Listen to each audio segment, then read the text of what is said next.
Hey guys, Kristen here. If you watched last week's video, I talked about how we identify ourselves by what we do. And when we have severe chronic fatigue, we lose that identity when we lose our ability to do things. So today's video, I'm going to talk about how we can actually shift our identity to be with that self, our spirit, our soul, whatever word you want to call, however you identify that within yourself, the thing that persists through illness, through health, whether or not we're doing things. If we can begin to identify with that core of our being, it's going to relieve a lot of the mental anguish of living with severe chronic fatigue. So here's how we can start to do that. The really cool part about the self is that it continues to exist with or without our attention or support. So it's there within you, waiting for you to connect back to it. Now, the best way I've found to get in touch with ourself and begin identifying with it is through meditation. Now, meditation can turn a lot of people off. A lot of people can hear meditation and say, oh, I can't empty my brain for that long. So I want to take a minute to talk about what meditation is and what it isn't. Meditation isn't something you have to do with your mind completely blank for an hour at a time. I mean, some people can do that, but they've worked up to it. They spend a lot of time meditating and training their brains to get to that point. It's like somebody who wants to be able to run 10 miles. Even a healthy person, your average healthy person, isn't going to be able to get out of bed and run 10 miles. They've got to start by running a block, and then the next day running 2 blocks, and in 6 months, maybe they've worked themselves up to running 10 miles. Meditation is the same way. We can start with 1 minute of meditation, and then we can go up to 2, and then we can go up to 3 minutes and begin training ourselves that way.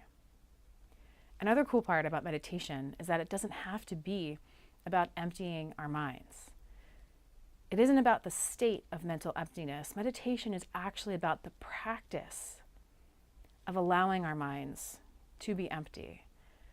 And the only way to practice allowing our minds to be empty, and by empty I really mean just focused in the present moment without all these thoughts running through, is to sit there and notice thoughts and emotions and feelings as they arise.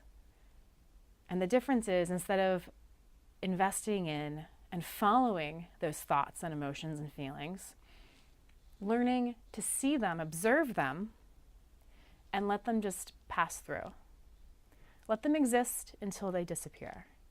And when they disappear is when you can return back to that state of an empty mind, or really a present body. Now there's a key piece to our self here that I just referred to, but it was really subtle, and it was something I didn't see myself until my health coach at the time pointed it out to me.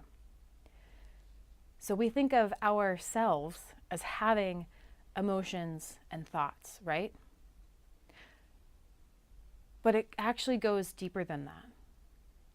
Emotions and thoughts are a couple levels above the self that I'm talking about connecting to. And how we know that to be true is because there's a part of us that is doing the observing of the thoughts and the emotions. Learning to separate your observer self, your self, from your thoughts and emotions is what meditation helps you do. And it's the key to being able to identify with your core self, independent of what you are and are not able to do. So real quick, I want to give you just a 2-minute meditation practice you can start trying out for yourself today to connect with that observer, to connect with that core self and begin identifying with it. And you can start with 2 minutes, you can start with 1 minute, 30 seconds, 5 minutes, whatever works for you. But all you need to do to begin practicing this meditation is to lie down somewhere comfortable. Lie down in a way that's not going to take up any of your energy. Maybe in a dark room, whatever you need to feel completely at peace with your energy. Close your eyes And begin with just a few deep breaths. Just in, hold it at the top, and then release, hold out at the bottom, and repeat that cycle. In, hold at the top, out, hold at the bottom, and do that for maybe 5 to 10 cycles. That's going to begin getting your body out of survival mode and into healing mode. It's going to relax you. And once you're there, begin to allow thoughts and emotions to pop up. And as they pop up, practice observing them as separate from yourself. Practice saying, oh, I see you, and I'm going to choose not to focus on you right now, because right now I'm focusing on letting you pass by. It's like seeing a bus coming down the road, okay? There's a busy road inside our heads, lots of buses and cars. When a bus comes by, that's a particular thought, we can choose to hop on that bus and go down the road with it, which is what we typically do. Or we can see that bus coming and we can let it just go right on by. Watching it come and go, acknowledging that it's there, but choosing not to hop on the bus of that thought or emotion. And you're going to be doing this over and over and over as thoughts and emotions continue to pop up for you. And the great thing is, that doesn't mean you're doing it wrong. It means you're doing it right. It is the practice of these things coming up and choosing not to hop on that bus. Seeing the thoughts and emotions and choosing not to focus on them. Choosing to keep yourself focused in the present moment. And as you start to do this, over time, I want you to challenge yourself to go a little bit longer each time, even if it's just a few seconds longer.